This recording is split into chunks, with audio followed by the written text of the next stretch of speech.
Magandang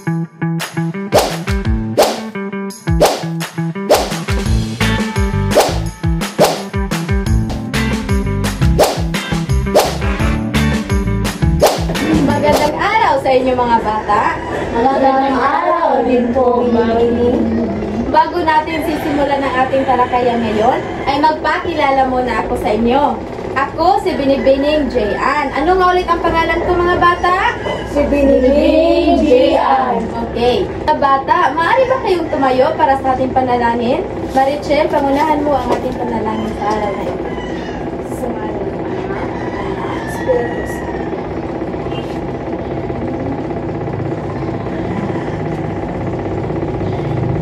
Bago kayo umupo, maaari niyo bang pulutin ang mga basura na paligid sa inyo at pakiayos na rin ang inyong mga upuan.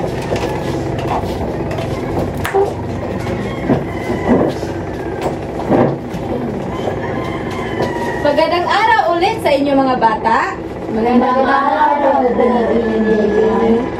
May lumiban ba sa araw na ito? Wala po. At dahil dyan mga bata, maaari bang palakpakan ang inyong mga sarili? Ngayon mga bata, sino sa inyo ang nakaalala sa ating tinalakay kahapon? Ako po, Ma'am. Okay, Caitlin, ano ang ating tinalakay kahapon? Ang ating tinalakay po kahapon ay tungkol po sa tula. Tama, ang ating tinalakay kahapon ay tungkol sa tula. Bigyan natin ng 5 bagsak si Caitlin. Okay, Marichel, ano nga ulit ang tula? Ang tula ay isang masining na paraan ng pagpapahayag ng saluubing damdamin at kaisipan ng tao sa pamamagitan ng piling salita, karaniwang may sukat at tugma. Okay, maaari ka nang umupo. Bigyan natin ng 5 bagsak si Marichel. Ngayon mga bata ay may inihanda akong palaro sa inyo. Ngayon mga bata, may lalaruin tayo at ang lalaruin natin ay pasahan ng bola. At habang pinapasa-pasa to ang bola, kakanta rin tayo. At sa pagtigil ng kanta, ang bola rin ay hihinto sa pag-ikot. At kung sino ang matapatan ng bola, siya ang sasagot. At ang lalaruin natin ay huhulaan nyo kung anong kwento ang aking ipapahula. Bibigyan naman ako ng clue. Naiintindihan ba mga bata? Oo. At ang kakantahin natin ay watermelon. So, ang bola ay magsisimula sa iyo. So, magkakanta tayo ng sabay-sabay mga bata. So, magsisimula na tayo. Watermelon, watermelon, papaya. Bilisan. Papaya, banana, banana, banana, banana, fruit salad, fruit salad. So, cake. Ang clue na ibibigay ko ay inaapi ng madrasta at 2 niyang kapatid, nawawalan ng sapatos sa palasyo, at natutulungan siya ng mahiwagang diwata. Ano ito? Para sa akin po, Ma'am, si Cinderella. Tama. Si Cinderella. Bibigyan natin ng 5 bagsak na palakpak si Caitlin. Patuloy natin ang pag-ikot ng bola. Watermelon, watermelon, papaya, papaya, banana, banana, banana, banana, fruit salad, fruit salad. Sige, Jayan, pangalawang clue ay isang hayop at nailigtas siya ng maliit na hayop. May lambat na kailangang putulin at ang aral nito ay kahit maliit ay nakakatulong din. Ano ito? Para sa akin, ma'am, ito ang kwentong ang leon at ang daga. Tama. Bigyan natin ng wow clap si Jayan. 1, 2, 3. 1, 2, 3. Wow! So, ang leon at ang daga. So, pangatlo. So, ipapapasa-pasa natin ulit ang bola. So, okay. Watermelon, watermelon, papaya, papaya, banana, banana, banana, banana, fruit salad, fruit salad. Sige. Okay, Ariana. Ang tatlong kwento na ibibigay ko ay may 3 bahay, isa gawa sa dayami, isa sa kahoy, isa sa bato, at pangalawa, may malaking lobo na umiihi para gibain ang mga bahay nila. At pangatlo, tanging matibay na bato lamang ang hindi nasira. Ano ito? Para po sa akin na yung kwentong 3 biik po. Tama. Bibigyan natin ng wow clap print si Ariana. 1, 2, 3. 1, 2, 3. Wow! So, tama. Ito ang 3 biik. So, ngayon naman, dadapot tayo sa ating tatalakayin. Meron na ba kayong idea kung ano ang tatalakay natin ngayong araw, mga bata? Oo, ma'am. Okay, so Cyril, ano nga sa iyong palagay ang ating tatalakay ngayong araw? Sa tingin ko po, ma'am, ito ay kwentong pambata.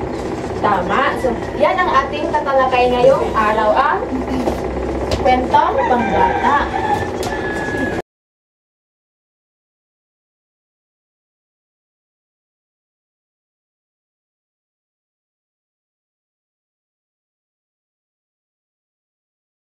Ito ay tungkol sa kwentong pangbata. So, pagkatapos ng klase, ang mga mag-aaral ay inaasahang makikinig at maintindihan ang kwentong pangbata na may wastong pag-uugali.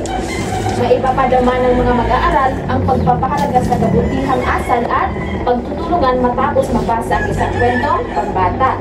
May isa sa ayos ng mahinahon at malinaw ang pagkasulat ng kwentong pangbata sa sulating papel. So, ang tatalakay natin ngayong araw, mga bata, ay tungkol sa yes, tama, kwentong pangbata. So, ano nga ba ang kwentong pangbata, mga bata? Pakibasa ka, mga bata. Ang kwentong pambata ay isang uri ng kwento na ginagawa para sa mga bata. Madalas ito may tauhang madaling maintindihan ng mga bata tulad ng mga hayop, bata, prutas o mga bata. Maraming salamat, mga bata. So, ang kwentong pangbata pala ay isang uri ng kwento na ginagawa para sa mga bata. So, madalas itong may tauhan na madaling maintindihan ng mga bata. Gaya ng, ano nga, ang binabasa nyo kanina? Hayop, bata, prutas, o mga pantasya. Yes, tama. Hayop, bata, prutas, o mga pantasya. So, ang pitong pangbata ay mayroong mga katangian. So, unang katangian ay simple ang salita at kaungusap para madaling maintindihan ng mga bata. So, ang kwentong pangbata, mga bata ay simple lang ang salita at kaungusap para madali ninyong maintindihan. So, susunod na katangian ay, pakibasa, mga bata, May mga tauhan na karaniwang bata, hayop o mga nilalang sa patratas.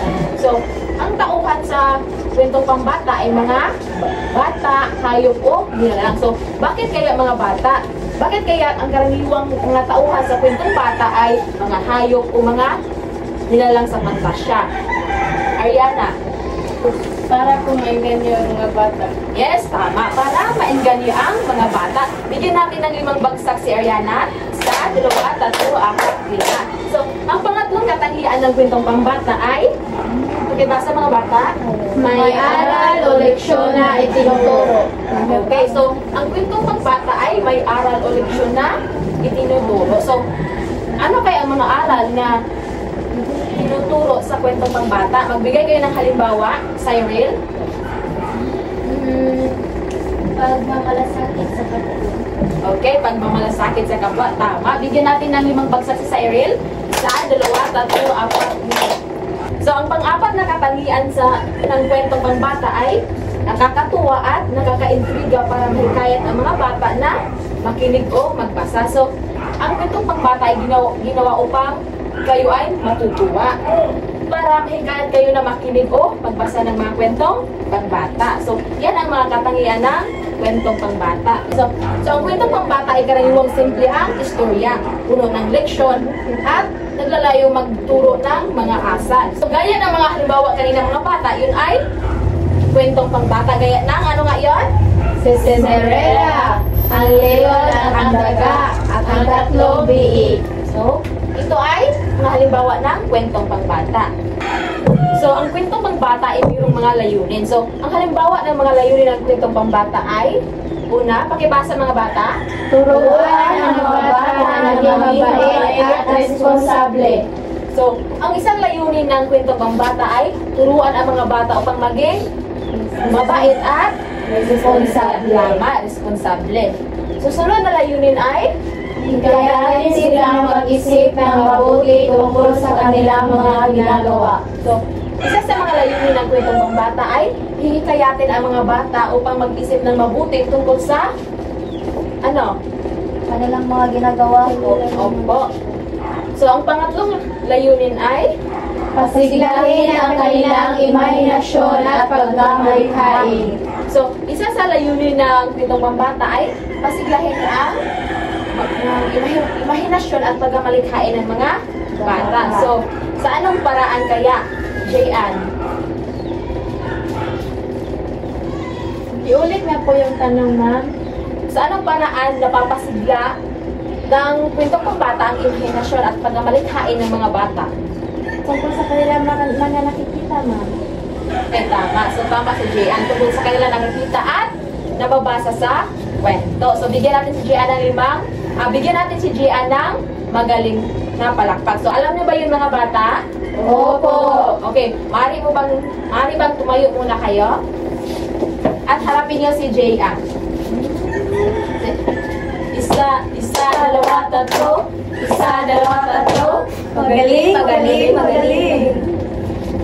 So, naiintindihan niyo ba ang ating tinatalakay ngayon mga bata? Opo. Meron ba kayong mga katanungan bago tayo magpatuloy? Wala po.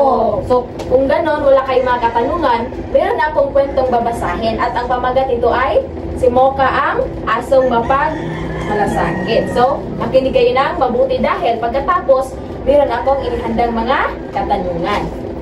So, uulitin ko mga bata, ang kwentong babasahin natin ngayon ay si Mocha ang asong mapagmalasakit.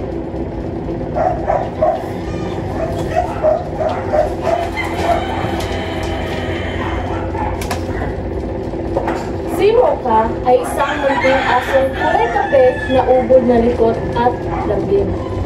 So, napuno yung iro nga naggan og Mocha.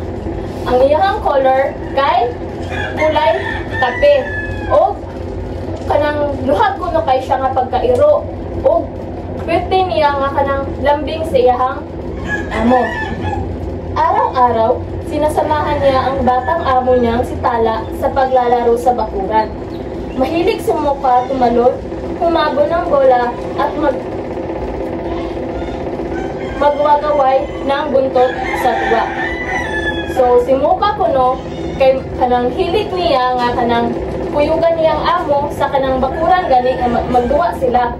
Si Mocha hilig siya mo mulayat-layat o kanang ang hilig pod ni Mocha kay iwagay-way gani ang buntot iyahang kuan basta si Mocha basta malipay kuno siya kay iyahang iwagay-way iyahang buntot. So, isang hapon habang naglalaro,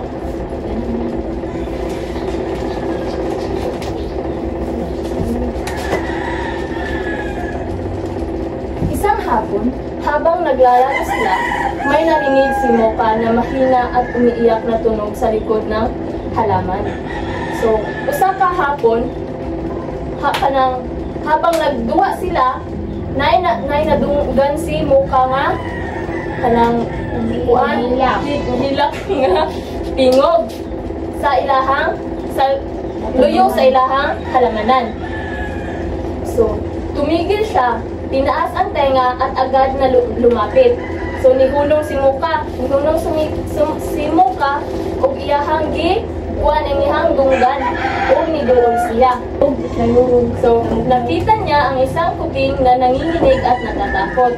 So, nakita niya ang usa ka iring nga namugnaw ug nahadlok. Tumahol si Mocha ng marahan upang tawagin si Tala.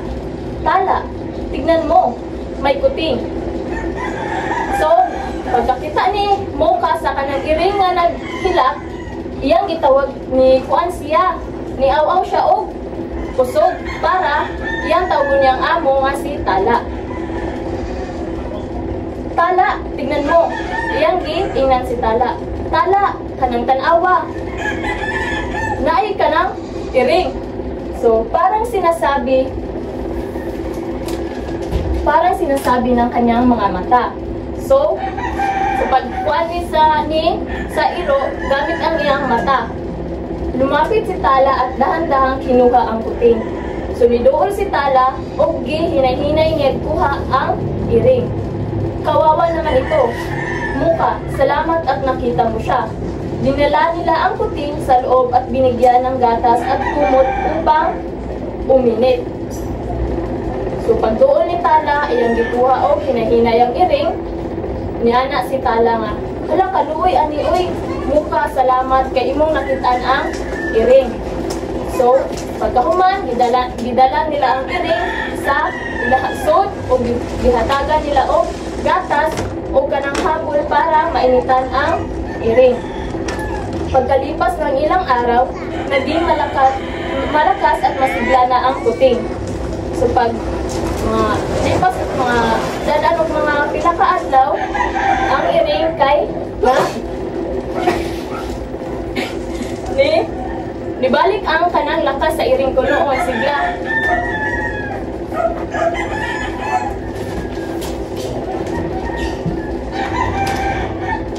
Tinawag nila itong Mimi. At dahil kay Muka, nagkaroon si Tala ng panibagong kaibigan.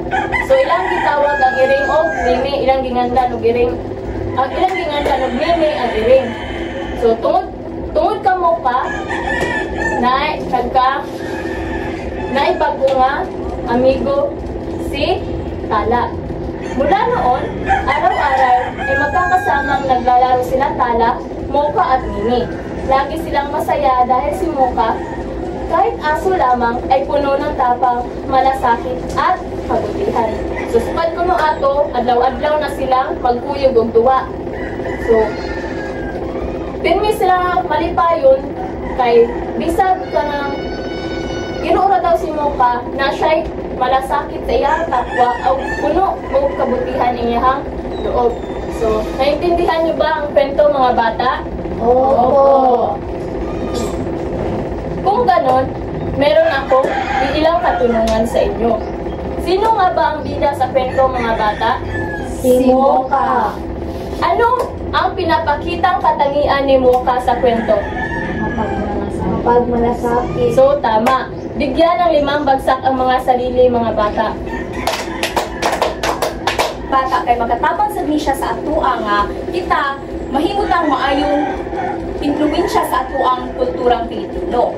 So, ngayon mga bata, hatiin ko kayo sa 4 na grupo.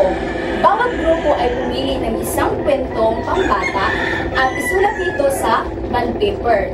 Kung wala, pwedeng papel. Kung bakit, yun ang kwentong inyong napili. At anong aral ang makukuha niyo sa pinili niyong kwento? So, maliwanag ba mga bata? Opo. So, maaari na kayo magsimula mga bata. Tapos na ba mga bata? Opo. At ngayon, ipasa niyo ito sa harapan.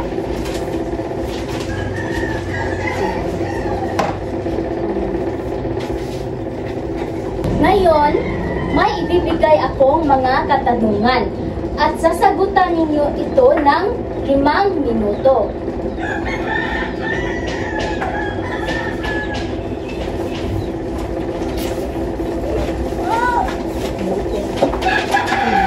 Maaari na kayong magsimula mga bata.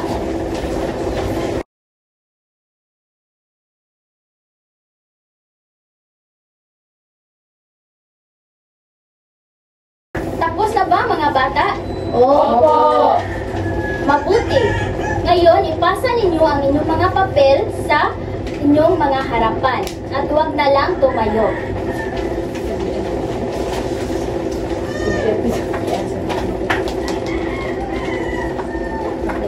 Ngayon, sa inyong takdang aralin, gumawa kayo ng sarili ninyong kwentong pambata at isulat ninyo ito sa inyong mga kwaderno at ipasa ninyo ito sa susunod nating pagkikita.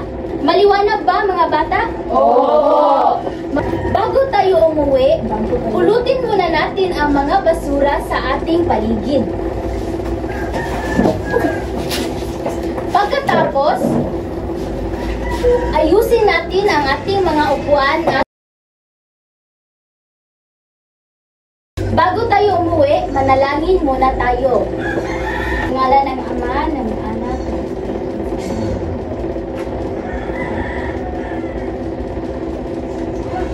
paalam mga bata. Paalam din po sa inyo, baby. Pwede na kayong umuwi.